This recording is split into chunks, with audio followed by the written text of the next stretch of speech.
Got it.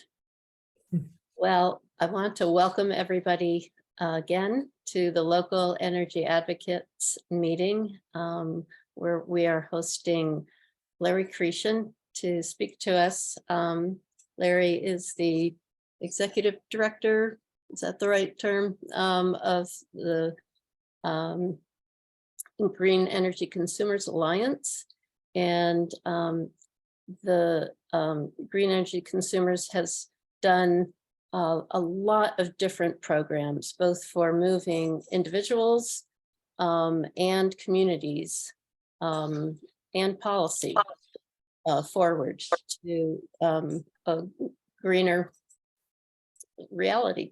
And Larry also served on the Energy Efficiency Advisory Council, which is the council that sort of oversees the Mass Save program, and he sat in the as the consumers advocate, and was our voice for many years in the 3-year planning process for Mass Save, and I know now is quite involved in thinking about how to push policy to change the Mass Save program to make it get even greener. So I don't know when I muted. Welcome, Larry. Thank you so much for being here. Thank you all for having me. Appreciate the request, and I hope you're doing well. I have a few slides and then open it up to discussion, if that's okay. The slides will be quick.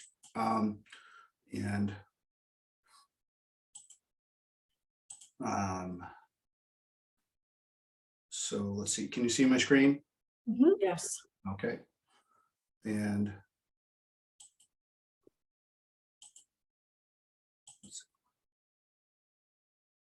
I'm trying to see my screen. There we go.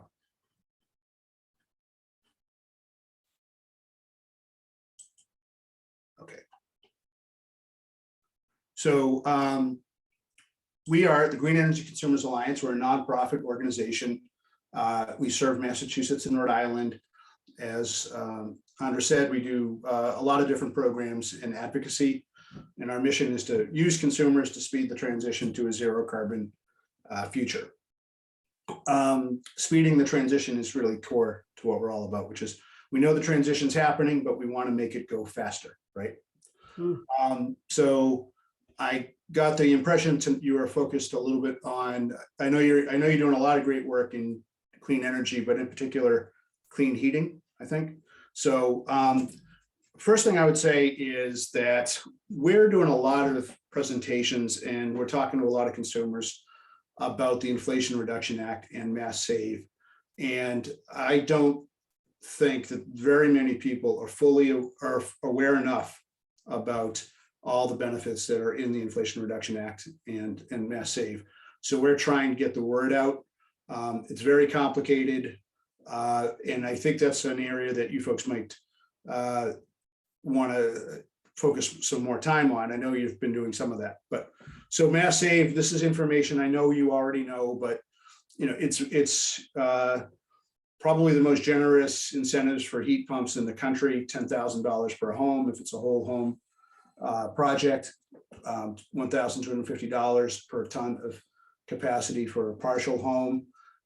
Still don't think people are fully getting the word out about that. And now we do know that actually heat pump installations are picking up in Massachusetts.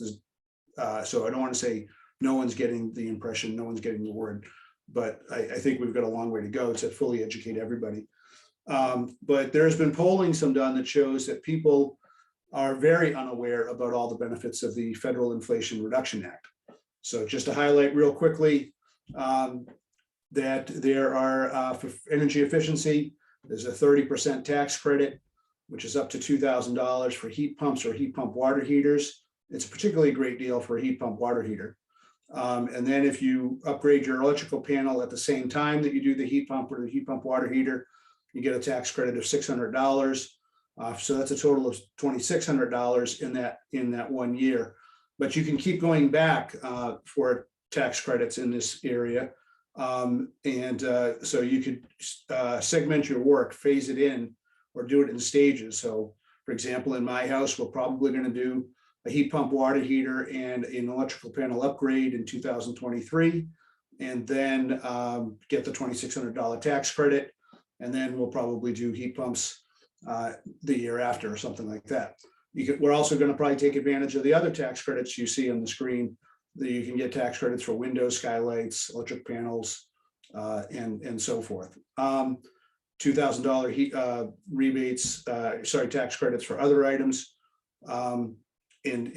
Those things are available to anybody who has a reasonable amount of income in with which they would benefit from a $2,000 tax credit. But what's coming up, and we hear in November, we'll get the details, but there's going to be rebates of two kinds for people who are at or below 150% of area median income. And it's like $73 million for this particular set of rebates. This is for home electrification. And so you can get up to $8,000 for a heat pump. And then as you can see on the slide, $4,000 for a panel upgrade and so on. That will serve people who fit that income category. You can get up to a total of $14,000 per unit. So that's a good set of rebates for the environmental justice population. What another set of rebates is for a new kind of program, which is if you could get an energy assessment and you can demonstrate that the projection is that you'd get at least a 20% reduction in your energy consumption, you could get $2,000 to $4,000 for in rebates, and even double that if you're a lower moderate income.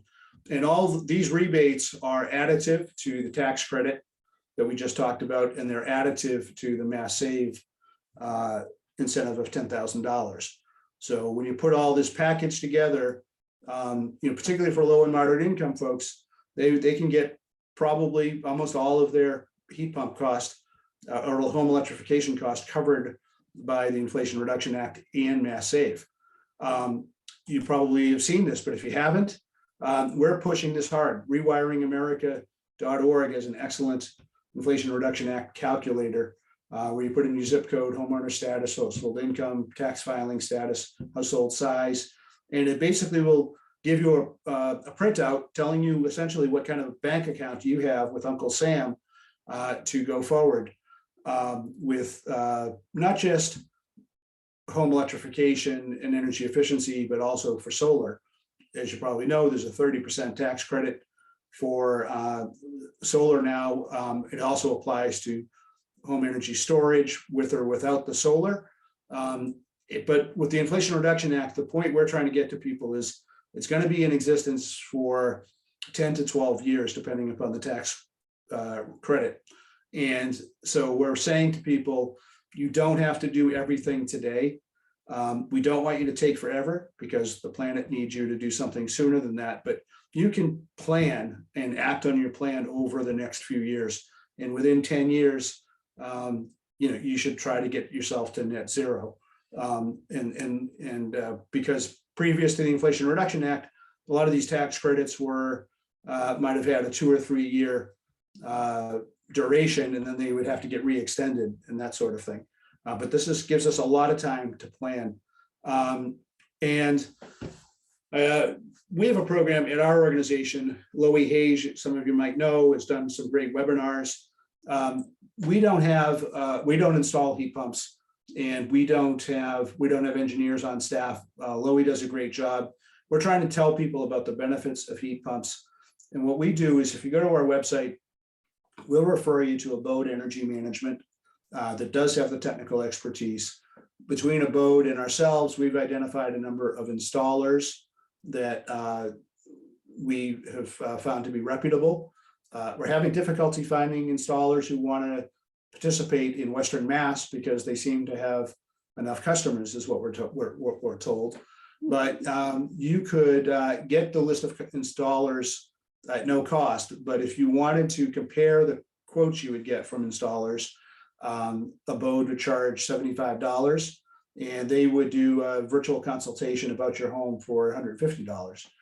Our that goes to them, does not go to us. Our view is that if you're going to spend thousands of dollars on a heat pump, you should get good advice, and we think that's a very cost-effective way to get good advice. Abode Energy Management and ourselves at Green Energy Consumers, we don't care which installer you choose. We want to make sure that you're comfortable with your choice, and maybe it's a choice not to go right ahead, and maybe you want to wait for another day. So I'll stop sharing now. I just wanted to set the table with the way we think of heat pumps at our organization. I think Darcy was asking if, talking about coaching and whatnot. I would say I wish anyone who's involved in coaching the best. I think that's a very difficult chore for a layperson or volunteer to put a lot of time into learning about heat pumps and then being able to identify the situation of a person's home. Every home is different, as we know that. And then to try to do this at scale. It seems like some of you have been doing that. God bless you. Heat Smart does that too. And they're trying to do it at a larger scale. They've talked to me about that several times. Our organization is always thinking about how do we do good things, and then how do we do them at scale, right? And we think what we're doing is appropriate for the market for heat pumps right now, which is educating people. We're getting hundreds of people to go to webinars. Every time Lowy does one, we get hundreds of people to it. Not everyone attends. They register, they get the recording, and they get the slides later. The thing that I guess I will just leave you with is, I think that a great project for you all, just my opinion, is to help get the word out about the Inflation Reduction Act in Mass Save, and drive people to maybe Abode. I forgot to mention that on solar energy, we have a partnership that goes very well with Energy Sage. Some of you may have heard of them. They are, if you put in your address to Energy Sage's portal, they will get you within about 2 days 7 bids from local installers, and then they will help you compare those bids and answer your questions. And that's been proven to help people get solar at below market. We've had that program with them for a few years. I've heard they're getting into heat pumps, and we're talking to them. We're trying to figure out, do they have something that's new and different that is, what should we do with Abode versus Energy Sage? And we haven't concluded that yet. But I think, so I guess the models would be broad education, coaching, Abode, and Energy Sage.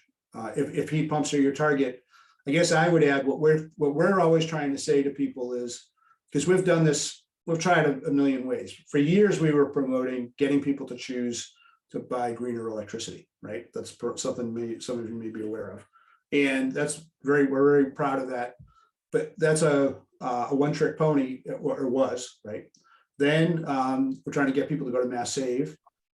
Then we're trying to get people to put solar on with Energy Sage. Then we're trying to get people to do electric vehicles. We're very proud of our Drive Green program.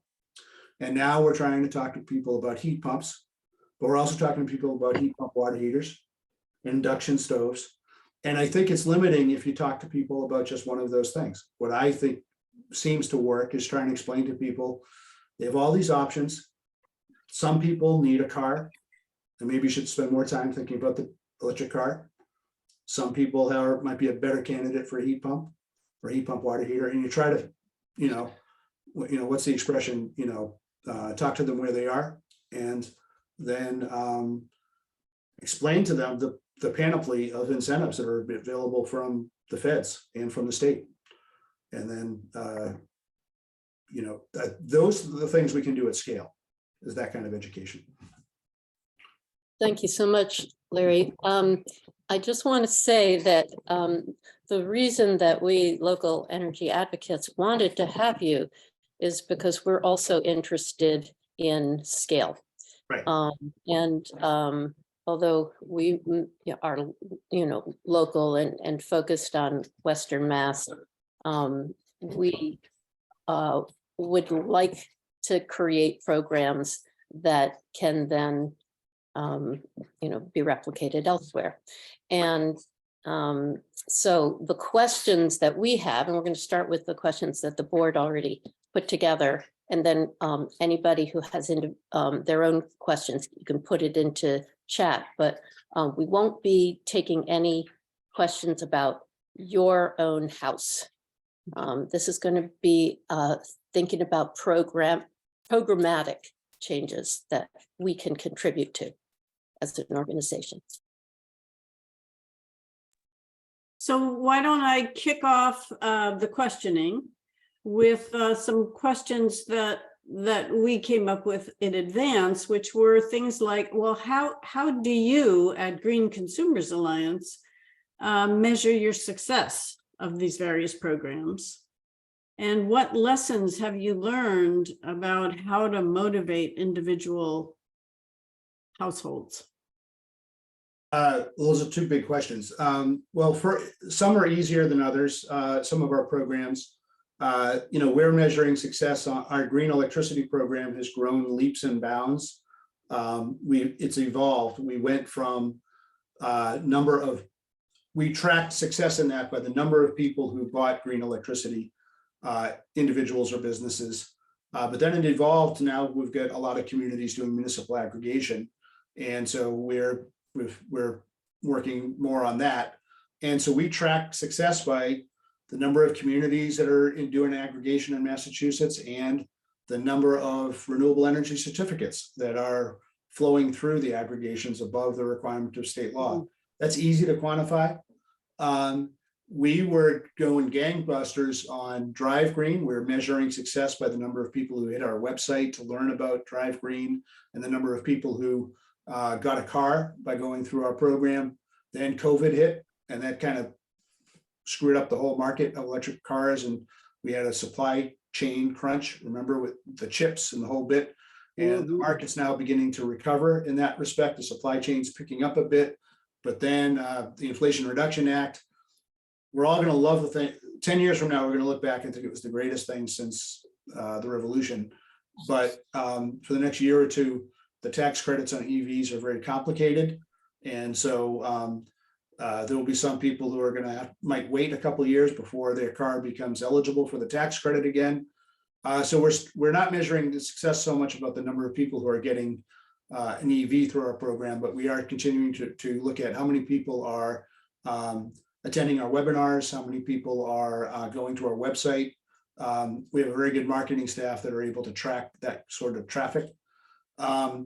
Heat pumps, we are learning, same thing. We're tracking how many people attend our webinars. We track comments we get from people. We track how many people attend the webinars, how many people hit the heat pump web pages of our organization. But I'll tell you this, they're all on heat pumps.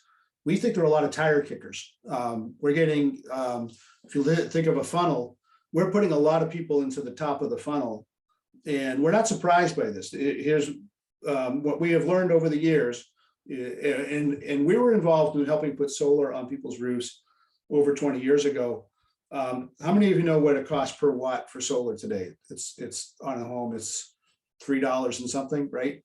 We got the first grants from the state Clean Energy Center over 20 years ago when putting solar on your roof was about $12 a watt. And it was heavily subsidized by the state, but still, people were putting 2 kilowatts on a roof, and we thought that was great. Now everyone's putting on 5 or 6 when they do it, and so we're running it. There are a lot of tire kickers on solar back then, they were wise. Those who didn't buy, those who bought were pioneers, and we praise them. Those who did not probably have solar on their roof today, when quite frankly, the market got sensible. Okay, and I think heat pumps are going through a growing pain, a set of growing pains right now. The demand for them is so great that the prices are pretty high. They're higher than they were 2 years ago. And we're adding fuel to the fire. I am, you are. You're telling people to go get a bid on heat pumps. Then we're told the installers don't even want to market because they're getting, they haven't hired enough people yet. Now, I'm not saying we should stop. I'm not, but we're trying to face reality here. So I think what we need to keep our eye on the ball is, are we contributing to speeding the transition? I think we are, and we're satisfied with that at our organization. The state needs, there's so much we can do with programs, but the state needs to solve the heat pump inflation problem. And they have to get more people into the workforce for heat pumps to improve the supply chain. We can't do that. And so back to how do we measure success? It's sometimes it's qualitative, but we certainly and what we've also learned, and I think you are too, we have learned so much about policy because of the programs that we run. If we weren't running the programs, we wouldn't know as much about what to tell Governor Healy to do, and so we're thankful for that. So fortunately, we have people who donate to the organization and foundations who sort of understand what we're doing and they get that. And so, be honest with you, if it wasn't for people who donate to us, we couldn't do the work we're doing in heat pumps because we're not making money off every heat pump. So just back to what I was saying, a lot of people go to the webinars, a lot of people register to get the list of installers, but the number of installations has not been huge as far as we can tell. Maybe they're installing and we're not getting the full information, but there's lots of reasons for it. I think you all know this, right? Some people are getting sticker shock, and some people are getting installers who don't even know about the Inflation Reduction Act benefits, or they don't know about Mass Save, or they just get confused. I think some homes are far more difficult to do heat pumps than others. We're not going to talk about individual homes, but I could talk about my individual home is not the perfect home for heat pumps. So that's why we're going to do the heat pump water heater and the induction stove first. And so I think that, dirty little secret, okay, just among us, natural gas with a high efficiency heating system is far cheaper than a heat pump. I'll debate anybody on that one. And the cost of installing the heat pump, and then the cost of what Eversource and National Grid is going to charge you for the electricity. If it's heating oil or propane, it's a different story. But it's harder, again, if your heating system is what's called hydronic, meaning it's forced hot water or steam, than if it's forced warm air to have heat pumps. Depends on the way your house is laid out. There's a lot of things that make people pause, is my point. And I think coaching, there are some people who are qualified to give good coaching advice to those complicated cases, but I don't think you can do it at scale. So one of our questions was about, energy coaching programs. And do you think that in general, they're helpful in educating homeowners to upgrade? I would never discourage someone from doing that. I'm not so, but I don't think that's the best use of people's time. I think that's certainly what we've concluded our organization is that it's possible at scale to tell people about the different things you can do to go greener, to reduce your carbon footprint, where the incentives are, how to connect to people who supply the solution. But we can touch tens of thousands of people in a year doing that. We don't eat, Lowy does not coach people. Lowy has probably talked to more people about heat pumps through her webinars than just about anybody, but it's not one-on-one coaching.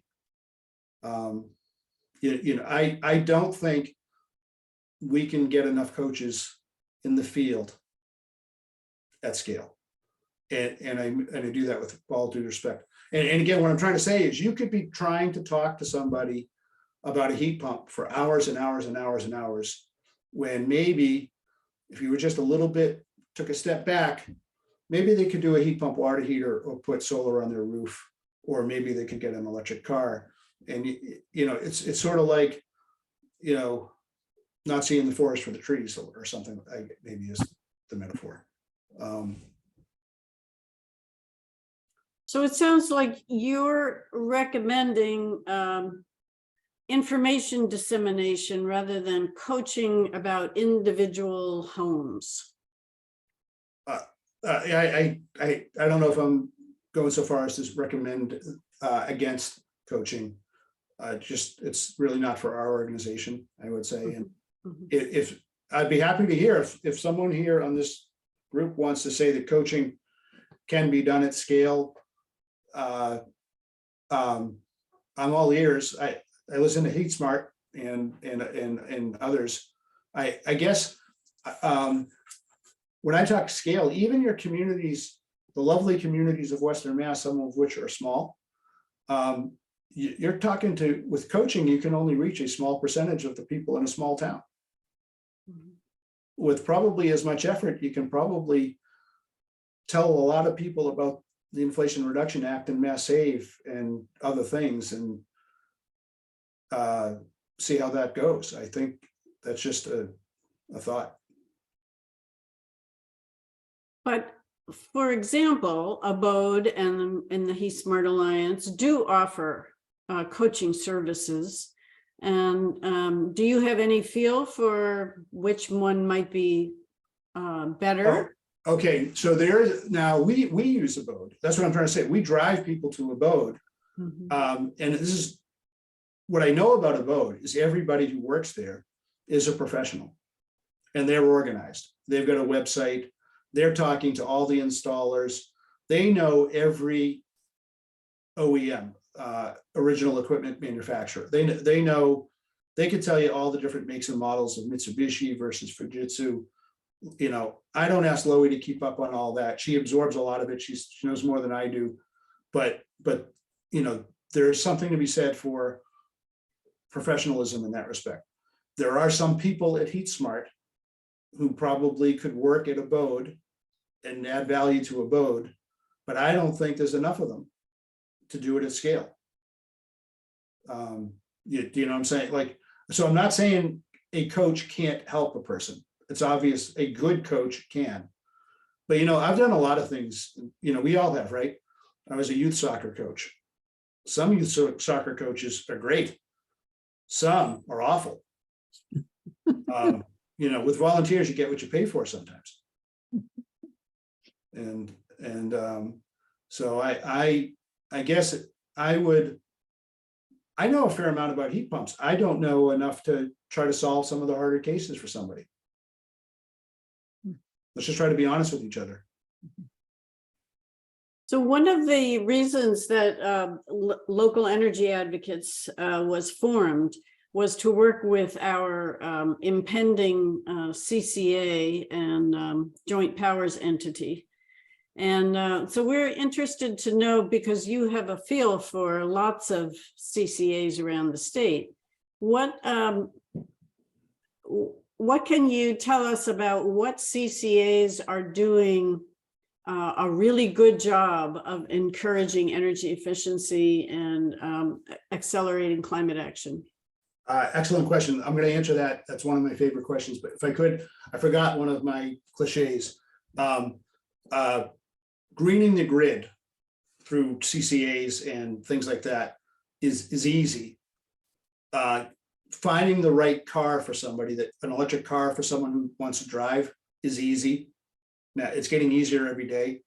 If someone's house is good roof with southern exposure, explaining to them about PV is easy. Heat pumps are way harder than all those other things. That's the point I'm trying to get at. And so to your question, I don't know if you've all seen, but we have been preaching from the rooftops that the Mass Department of Public Utilities has been awful at managing the applications of cities and towns to develop aggregations, and just as bad or worse when the city or town wants to modify its program in some way. And so now I'm hoping we're trying to put some friendly pressure on the Healy administration. She's appointed new commissioners that they will do a better job. But the truth is, CCAs have been extraordinarily successful at giving people a good price over time and greener electricity, meaning wind and solar in the mix. But most of them have had thoughts about doing things like energy efficiency and other things, but they don't dare go back to the DPU because it will take you literally 2 to 3 years. Even if you have a program and you want to modify it significantly, you go back to the end of the line, of which I live in Quincy, Mass, and we are waiting 2.5 years to get our first approval. Okay, so now all the consultants who represent the cities and towns, they're just saying to them, let's keep it vanilla for now.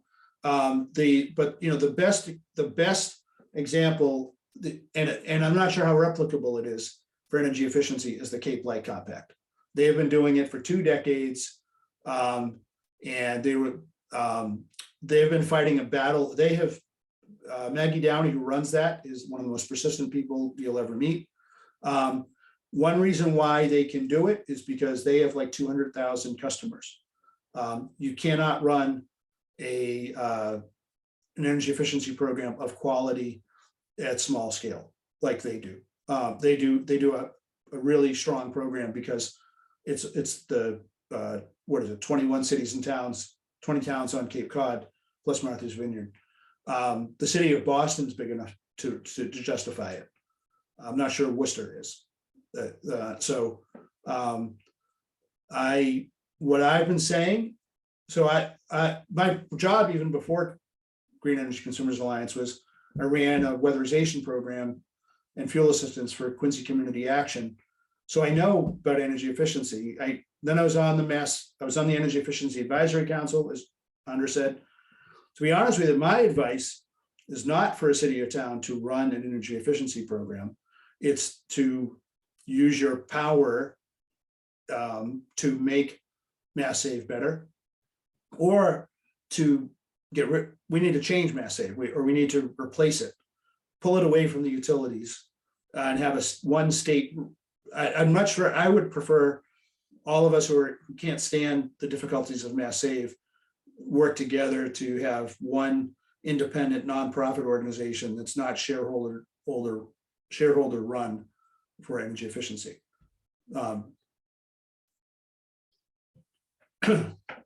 Thank you. So Jeff Clark has asked in the chat about the program that was recently held in Pittsfield, and apparently there's going to be another one in Westfield. And would you recommend the similar thing, or perhaps more expanded thing, for Pelham, Amherst, and the Northampton area? And I would just add my own personal reaction, because I did attend virtually the Pittsfield event, and what it lacked for me was a how-to, and I was interested in finding out how would people take advantage of the IRA, for example. And it may very well be that it's too soon to say that, but in any case, how would you respond to Jeff Clark's question? So one of the things we live with at Green Energy Consumers Alliance, and I think you all do too, is how much time do you have? You can't make somebody sit and listen to you for 5 hours to explain if you're interested in solar, here's the tax credits, here's the incentives. Massachusetts is a SMART program, and then you walk them entirely through the whole process for putting solar on your roof. Like that would take time. And then you say, okay, now we're going to talk about heat pumps. So I agree with you, Adele. Each thing requires a deeper dive. So ideally, that's what you would do. But I guess so. Part of the message should be, here's the information broadly. We're covering all the bases tonight, but we only have an hour or two. And then if you want more information and you want to dive deeper, this is what you can do. So to Jeff's question, excuse me, we've been doing a lot of things like Pittsfield recently, and I was in Plymouth last night. Yeah, I would be happy to come out. Western Mass is not a bad place to be during good weather, especially. And actually, I'm doing Granville in September at the library. And I think I'm doing Egremont in July. So we get around. So, give us some notice and we'll try to be there. All I ask is you try to get a decent crowd. So, and thank you. Well, we will certainly get back to you about that. So we have another question here about homeowners associations and what is your level of information about homeowners associations and how they can benefit from all this tax credits, heat pump, hot water heaters, solar, electricity, solar panels, etc. Yeah, nothing new. It's the same problem. I used to say, I have another joke, which is that people ask about renters. And so there's a thing called the landlord tenant split incentive. And I say that's the oldest thing since Adam and Eve. And that it's just difficult trying to get a landlord to understand what a renter needs and to share the benefits of something. Likewise, people who own a condo, there's no magic solution about how to get homeowners associations or condos to work together. They just have to figure it out. But yeah, the Inflation Reduction Act and Mass Save is throwing all kinds of money at people, and it's only the obstinate and stubborn people who can't figure out how to work together to make it happen. It's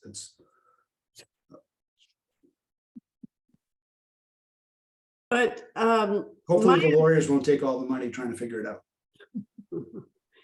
my understanding is that that we're not talking about renters versus owners so much as we're talking about people who own their own condominium or within a homeowners association. I know that, but even then, I keep hearing this all the time. I've been hearing this for 20 years with solar, and now I'm hearing about it with EV charging stations, trying to figure out where to put the charging station. And you got to get the votes of the other people in the association. And Joe Biden can't solve that problem for us. And it's going to be there. And it's, so I'm sorry, I don't have anything for you on that one. It's just hopefully, this is why the transition won't happen overnight. It's not because of the Inflation Reduction Act will speed things up, but eventually somebody's going to realize that this set of condos does not have solar and charging stations, and it is now less competitive to the one down the street. It's hurting my property value, and I think that will take some time, but eventually, hopefully the stubborn people will move out and somebody new will come in and it'll work. My Well, association has a lot of old people. Yeah, Pardon? yeah, I understand what you mean there. Well, we were very, we live in a co-housing community that's structured as a condominium complex, but we each own our own dwellings. Anyway, through persistence, we got an exception made so that we can take advantage of the incentives Good. that are exclusively designed for homeowners. And so perhaps we could disseminate that information better, that persistence pays off. It does, exactly. The whole point is you don't give in easily. So I want to, Just another thought, other than coaching, another thing that I think is effective are case studies. A group like yours could put together one pagers about how I did my heat pump. I've got oil, or I've got propane, or I've got forced hot water, or I've got forced warm air. Things like that that are a little bit practical for somebody to look at. It's a lighter, to me, it's a, if you told someone, here's a one pager on an oil fired, a home that had oil, and it was a colonial, or, you know, what, that would speak to some group of people, and it could last for a while. Or even, I was thinking even not a one pager, which is good, but a program, like I have an electric car, I love my car, and to hear my enthusiasm, where I got some of my rebates, Yeah. what I do with the hard parts about how I figured out how to travel long distances, which is the hardest part. So the enthusiasm would come along and people could ask me questions. that's exactly what Laurie led at the ECAC in Amherst on Wednesday. So I want to close out, Larry, with a question that will remain open-ended about how an organization that's regional, like Local Energy Advocates, could partner with green energy consumers. And, you know, obviously, we don't want to reinvent any wheels here. So perhaps we can continue that conversation. But if you have anything off the cuff that you wanted to share, please do. I think we're all trying to do the same thing, and that I welcome your partnership if you want to do that. And you know, we're not doing enough, and you know, you're not doing enough, maybe, and we certainly don't want to duplicate effort. And so happy to talk about that. I think so just get back to us, depending upon what it is you want to talk about. I might bring in the marketing staff I've got, or other staff that work on things like EVs or heat pumps or what have you. But so thanks for suggesting that. So you know where to find me. I'm easy to find, not going anywhere. Yeah, we're going to all have our municipal websites that are tied to the new CCA, and you know, eventually we'd like to be able to offer, you know, programs in addition to greening our electricity. So just even linking to the Drive Green program, or, you know, linking to a lot of your programs so that people can easily access them, I think would be really good. Yeah, happy to. You know, I'll tell you this, we can serve the whole state very easily, but it is true. I hope I think you'll understand this. What we have learned over the many years is that markets are a little bit slower in Western Mass because of the density, just true. And so that we found we were able to sign up a lot more car dealers with electric vehicles in Eastern Mass than Western Mass. Maybe you could help us sign up more dealers in Western Mass, and we can work with you on that. That will help make EVs more available to people in Western Mass. Same with heat pumps. Maybe a couple of you could bang on some local installers and say, you know, work with Green Energy Consumers Alliance, get on their page of installers to be referred to. Maybe you could help us identify good ones and tell us which ones to stay away from, or something like that. But you know, what we've found, we have tried, but what we've found is It's there just seems to be, it's harder for some companies in Western Mass to grow because there just aren't as many people. I just add that when we were thinking about getting our leasing our second Chevy Volt, we had gotten our first one through Quirk Chevrolet through your website. Yeah. And we decided to go to the local Chevrolet dealer, and we said we want them to match the price. And they tried to talk us out of it, of course, and it went on, but we held our ground and we got it for the Quirk price. Right. And so we didn't go as far as saying, why don't you enroll in the Green Consumers Alliance program? But we did, and we told them that we were going to recommend that other people also use the same bargaining strategy with them. Yeah. So, Yeah. and they were fine with that. But that's a good example, though, that we did, again, we need trying to do that at scale. Well, thank you again, Larry. Thank Larry you. Chretien from Green Energy Consumers Alliance.